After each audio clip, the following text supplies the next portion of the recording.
In this video, I will show you how to use Epsilon Circulation Tool. Epsilon Circulation Tool is a tool that allows you to compute the circulation along the span of a 3D wing or circulation on a 2D airfoil. Most importantly, it allows you to implement the lifting line method starting from CFD data. So basically, Epsilon Circulation Tool is a filter that is applied on the top of Epsilon aerodata. And for 2D cases, it allows you to define a closed path where you can compute the circulation of the velocity field, and it gives you, besides circulation, it can give you lift because it gives you the circulation gamma all along this line. And then by applying the Kuta-Shukovsky, you can obtain lift. Basically, it makes a cross product between velocity and circulation in order to provide lift. That's all for 2D cases. For 3D cases, it's far more powerful. Basically, you can define multiple circulation stations all along the span of the geometry, and it's quite flexible and powerful. You can refine specific regions to improve the refinement of the lift distribution. You can even tackle complex geometries. We'll see that later on. Once you generate all these spanwise stations, you can compute circulation at each one of these stations, which allows you to determine the spanwise circulation distribution and, of course, afterwards, the spanwise lift distribution. In order to compute everything related with lifting line theory, you have to provide the spanwise core distribution. So basically, it uses each one of these stations that you are here to slice the wing lying inside. It gives you the airfoil at each one of those sections. For each one of the airfoils, it detects the leading edge, the trailing edge, and detects the chord length. So basically, you can plot the chord and you have the circulation, so you can compute the CL distribution all along the span by using the lifting line method. An alternative application of Epsilon Circulation Tool is, for example, to evaluate the evolution of the vortex circulation all along the vortex axis, but it will be mostly used for the determination of lift distribution in aircraft configurations.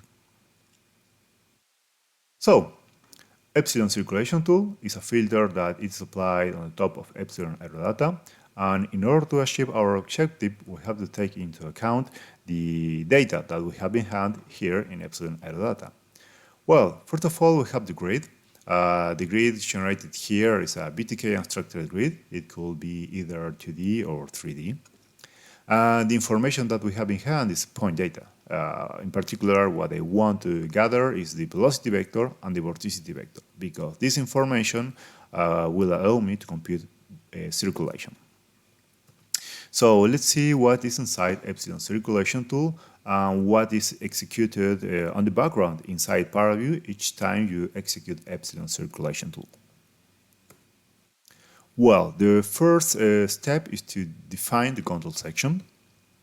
Basically, we really want to generate a lot of spanwise stations to compute the circulation in multiple spanwise stations. But the problem is that you don't want to define each one of those spanwise stations because that will be quite time consuming.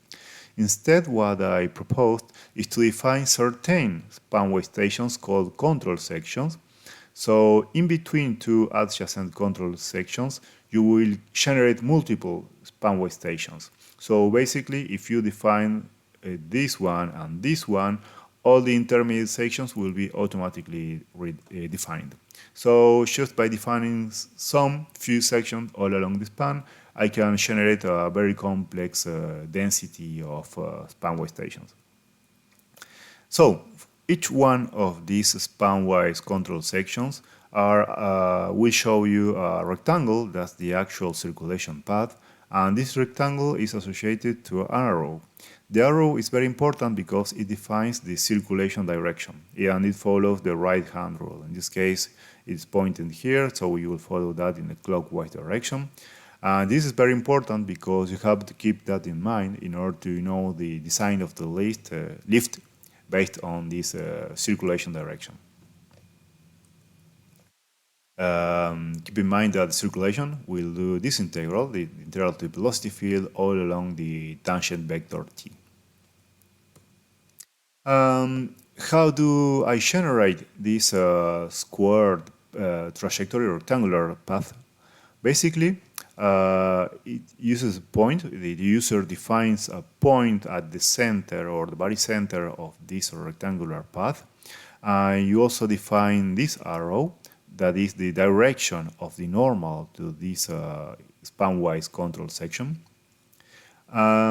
With this plane, you slice the entire domain.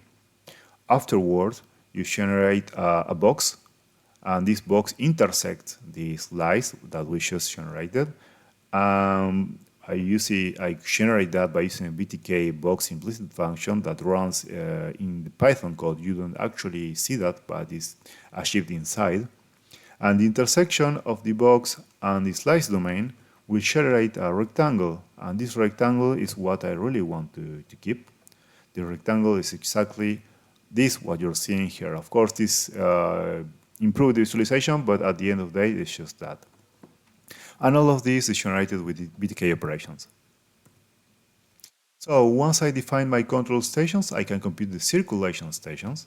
So as I mentioned before, you as a user, you generate just some few control sections, and then in between two adjacent sections, you can define the amount of circulation stations that will actually be used to compute the circulation. Of course, you can change the amount of internal sections. Just keep in mind that the internal sections will interpolate in a linear manner the direction of the two adjacent control sections. For example, here you have a complex geometry. We have defined some few control sections, and for example, here you can better see that this one has the normal along the span, but this one has the normal inclined. So all the circulation stations lying in between are linearly interpolated, so they are progressively inclined towards the tip. Also, you can see that the tool is quite powerful. You can generate such a complex trajectory very, very fast. So that's a really fast tool to use. Once you have generated the circulation stations, you can go ahead and get the body surface sections. Let's say you want to compute lifting line parameters. Lifting line requires knowing the core distribution all along the span. So for each one of these span-wise stations, you can slice the geometry of the wing lying in between, and then you can retain the airfoil sections, and with this will give you the core distribution all along the span of the wing. So at this point, I have everything to perform an integration. So there are three integration modes integrated into Epsilon Circulation Tool. The first one is the velocity circulation. So basically, I'm computing circulation by definition, by using this expression, the dot product of the velocity and the tangent vector. So how this is achieved internally inside Epsilon Circulation Tool? Well, basically, let's consider this to the case. I generate this path, a rectangular path defined by this body center and the normal. And then what you do basically on the background is to define the path. Indeed, this arrow, I remind, it uses the right-hand side rule to define the direction of the circulation. And when this rectangle slices the domain, basically it will retain the points and the lines lying each cell that has been sliced. So basically you take each one of these cells, and specifically you take the two extreme points. With these 2 points, you can generate a tangent vector.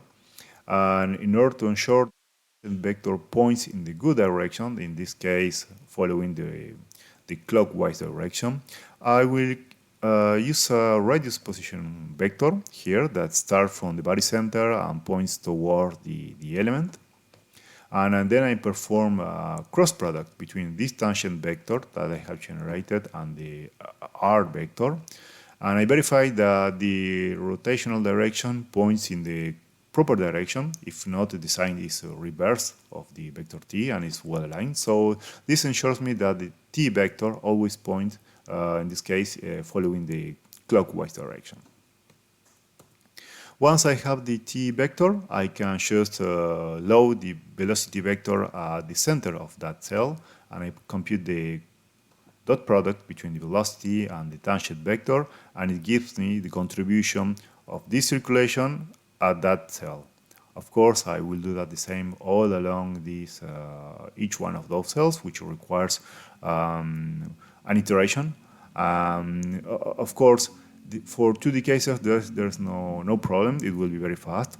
But for 3D cases, especially with a high refinement across the wake, it will take a bit more of time. So it's not that fast, but at least you can compute velocity circulation by definition. In order to compute the circulation, the way I use in practice is by using a graphical method, because this is quite fast. Let me show you how it's performed in the background.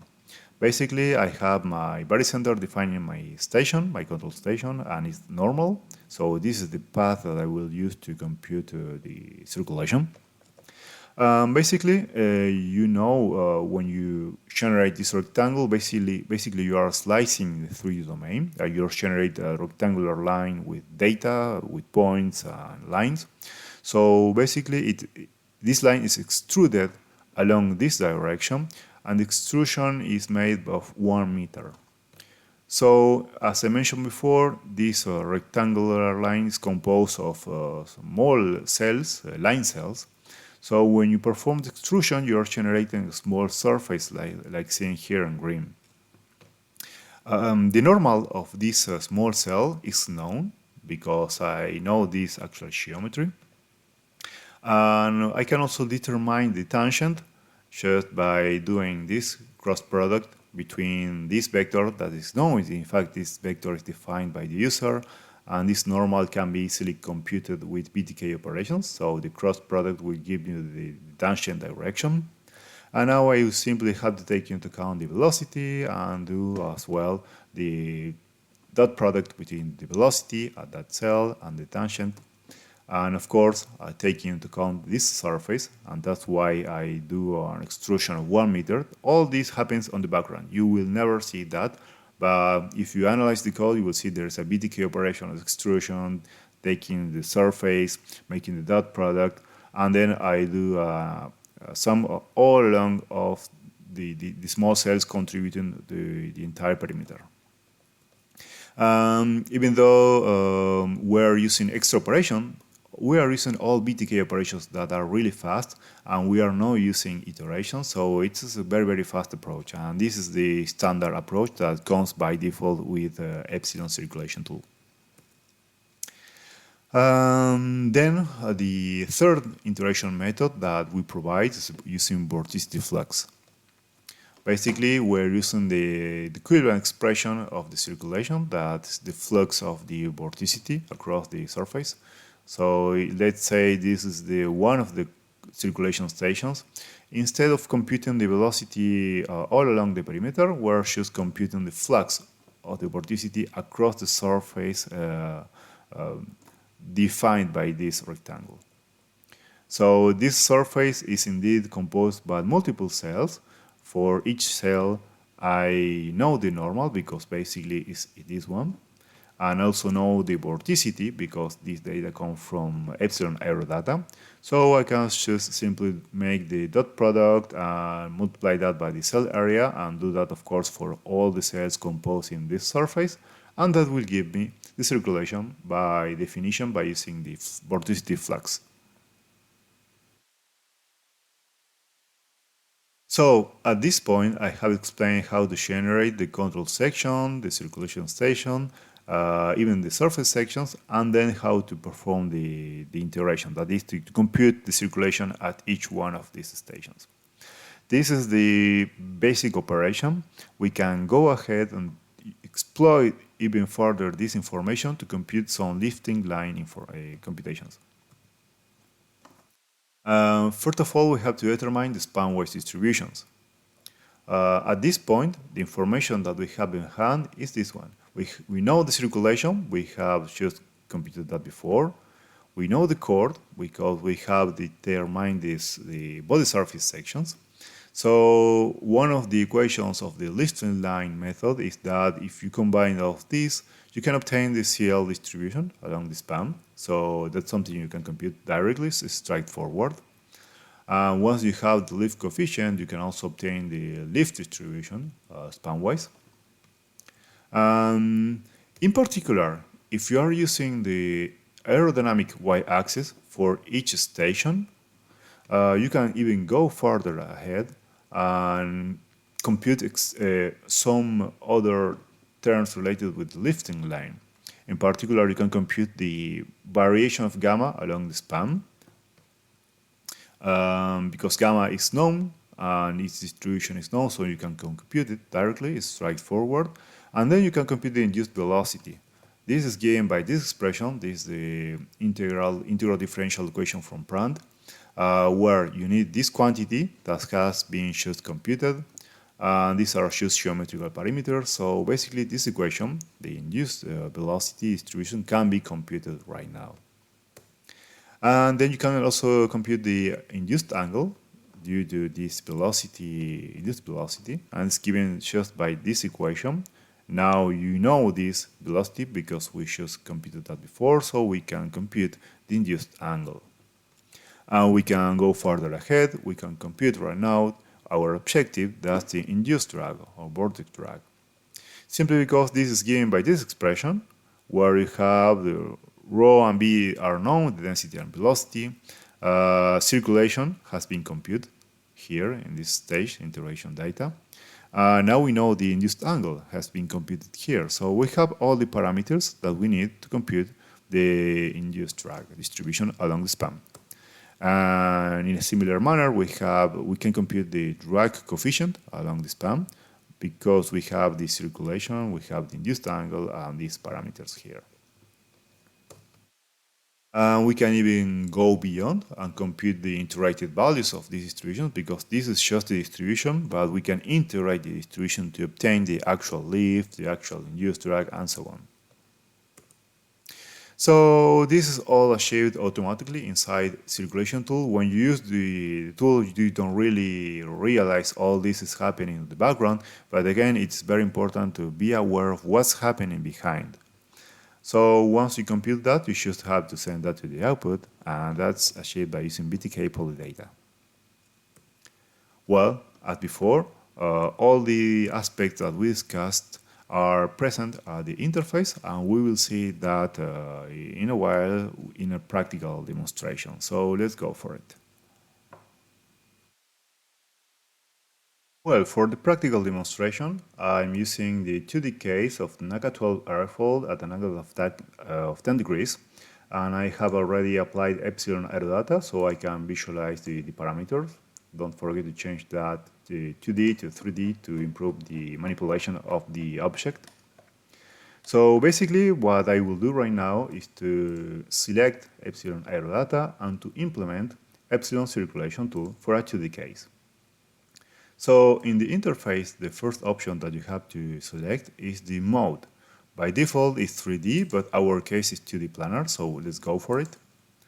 And you have to define the normal of the control sections.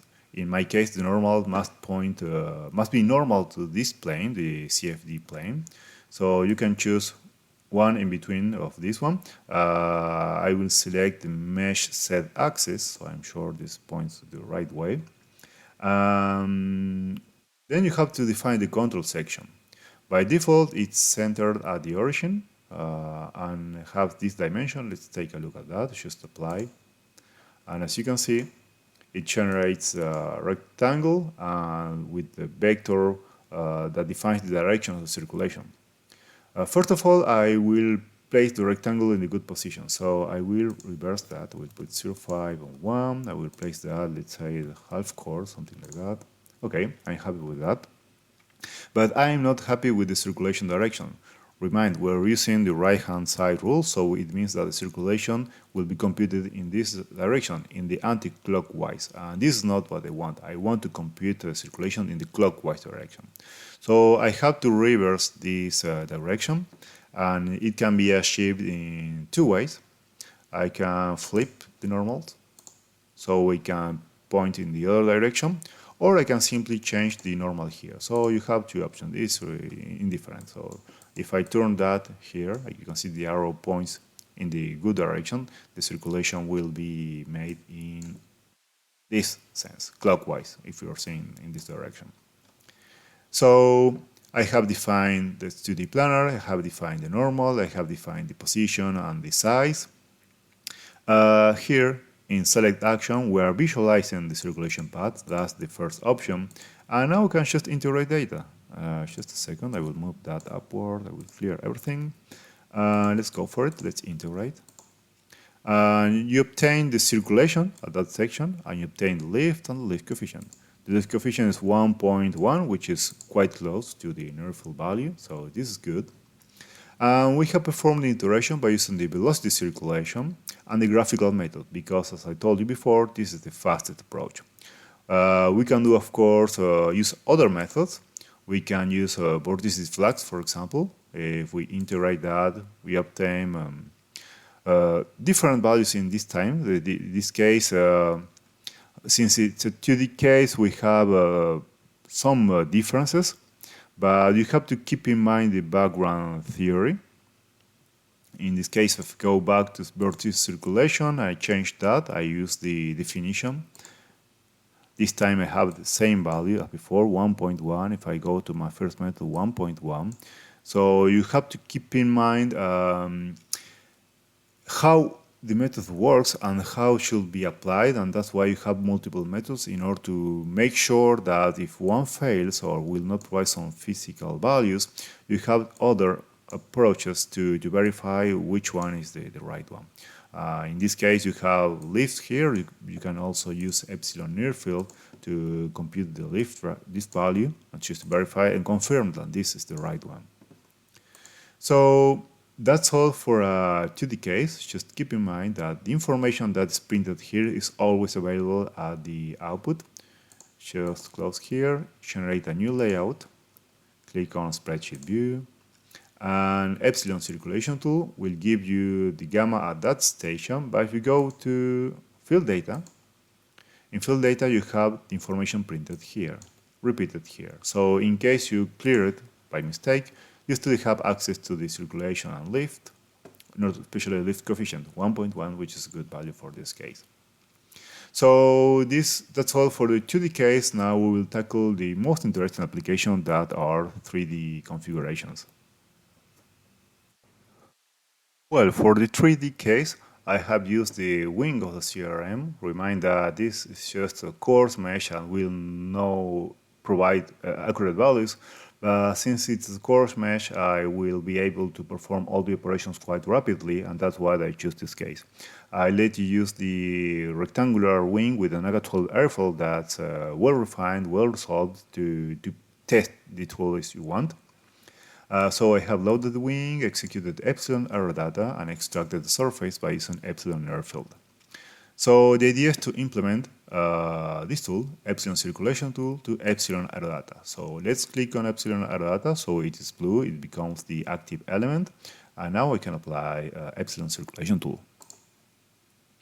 And the mode this time will be 3D. By default is 3D. We'll start with just one control section. We will increase the amount of control section afterwards. Let the normals, in this case, it must point the aerodynamic y-axis. Let's click on apply. Let's see how it looks like. As you can see, it generates the control section far away from the wing, so I have to position it that. Let's say 50, 10, 5 meters. Just take a look at how it looks. Okay, it's not that far away. Let's put that at 40 with 15. Let's skip 5. It's far away in this direction, the y. So in y-axis, let's put -5, and here 35. It's well, so it should have to be placed vertically in the z-axis, let's say the 5 meters. Okay, it's not that bad. So I have a circulation station that surrounds the wing at that section. I'm happy with this, I can keep it. Now I have just generated the first control section. For a complex geometry like this, I want to generate multiple control sections. So here, in number of control sections, I will increase that to 2 right now. And I have a new option that appears here, and again, I have to define the center, the position, and so on. So I have to define this. Let's put, again, 37, minus 5. No, sorry, this time will be, let's say, minus 20. Let's keep the same size. So I have generated the other section, and now that I have generated, I will position that close to the UD break. The y coordinate, it will be something like 11. The x coordinate will be something like 40. And this is way too large. Let's do 10 and let's try it. Okay, it's not that bad. Let's improve that to 15, so that's all. Yes. Can I move that 38? Okay, I'm happy with that. So this is the second circulation station. And as you have noticed, this time I have an extra box here. Should have the width and height of the control station, but I have a new box that indicates the number of intermediate sections between this one and this one. You can actually visualize that if you visualize circulation path. You can visualize the intermediate sections. You can of course change that, but increase the number. Let it 10 just to the coarse case. Now that I'm happy with this, I can keep going and I will add an extra section here at the tip. So I go here to control sections, increase that to 3. Now I have a new control section here. Let's play that, let's say 45 minus 50, something like that, 30. And it's smaller, I would take 10 and 5, and let's take a look at this. It's way far away. Vertically, let's put that in 8 and in 55. Okay, let's start getting approximative. Now you can see that this, of course, is quite a trial and error procedure, but it's quite fast to achieve very rapidly. No problem with that. And let's place that 52 and span y 32. And it's okay. I'm happy with this. And let's increase just the number of internal sections, so we have something more uniform, something like 30. Okay, let's start with this. So this is the procedure to generate all the internal control sections. Of course, you can generate as many as you want, with the distribution as you want. Yeah, I'll let you play with that. So at this point, we have used all this and all the control section. We can go scroll down below. And in circulation parameters, we have this button called select action. That's very important because it contains all the operations. We have just visualized the control section. And now that I'm happy with this preliminary distribution, I can go ahead and integrate data. I will clear that before and let's apply. And basically it has computed the circulation at each section. I will show that with the spreadsheet view. Circulation for all of the points. We have the gamma, that's the circulation at each one of the stations. You can visualize that indeed. Let's go. You can actually see there's a line inside. If I hide the body, you can see the line. So this line lies inside. Let me show you. Let's go back to visualize control section. This line lies all along the center of all the sections. So at the very center of each one of the sections, you will store the information of the circulation of each one of the circulation stations. So when you integrate data, the information will be stored in this line. So I can visualize the circulation. Let's go to circulation tool. And let's apply filters, alphabetical, word by scalar. And I will deform this line vertically proportional to the circulation. So I will deform along the z-axis, and let's try it. It's way too big, just something smaller. Sure. Okay, it's getting good. Okay, this is basically this distribution of the circulation span waves. You can improve the visualization if you go to Circulation Tool, go to Filters, Alphabetical Glyph. So we will generate arrows at each point. And very important, the orientation. You don't have orientation, right? But you can scale, right? You can select gamma. So basically, the length of the arrow will be defined by the circulation value. And the scale factor, we will use the same as before. The scale factor was 0.05, so I will use the same scale factor here.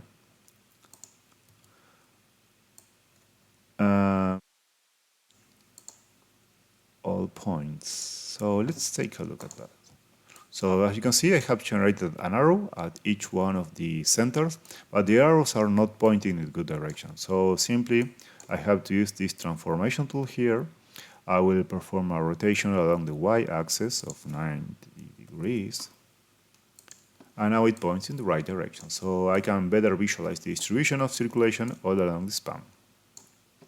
Well, in order to compute the lifting line parameters, you have to go to Epsilon Circulation Tool, scroll down, and the very last option is called Lifting Line Method. If you click there, you will have new options, and the first thing that it requires is the chord law. If you know the chord, you can define either constant chord or varying chord. If it's constant chord that corresponds to the wings that you find in the tutorial, you just can define the chord and that's all. But this is not the case. In this case, we have a varying chord, so I have to define this varying chord, and it requires a body surface. How to generate the body surface? Basically, you have to go here to Epsilon Near Field, make sure it is blue, so it is the active element, and go here, save data. I will save that in my desktop. I will save that as a body in the BTK format in this case. And now I go back to Epsilon Circulation Tool, where it demands to load the body surface. I will open body BTK, and I can show the body sections. And go back to visualize control sections. So with that, as you can see, I can visualize each chord at each interaction section. Now that I'm happy with this, I'm sure that it actually reads the geometry and slices the geometry and gets the actual chord at each point of the line. I can actually enter the data. So let's go for it. And as you can see, it provides some integrated values, but it provides new integrated span weight distributions. So here in Epsilon Circulation Tool, you go back here. Besides the circulation that you find here in station gamma, you have for each one of these span weight stations, you have the induced drag, CL, other parameters. I'll let you to discover that, as well as the chord. So you can visualize extra parameters. Here we're using work by scalar, but remember we can do the same by using plot data. So that's all you need to know about Epsilon Circulation Tool in 3D cases.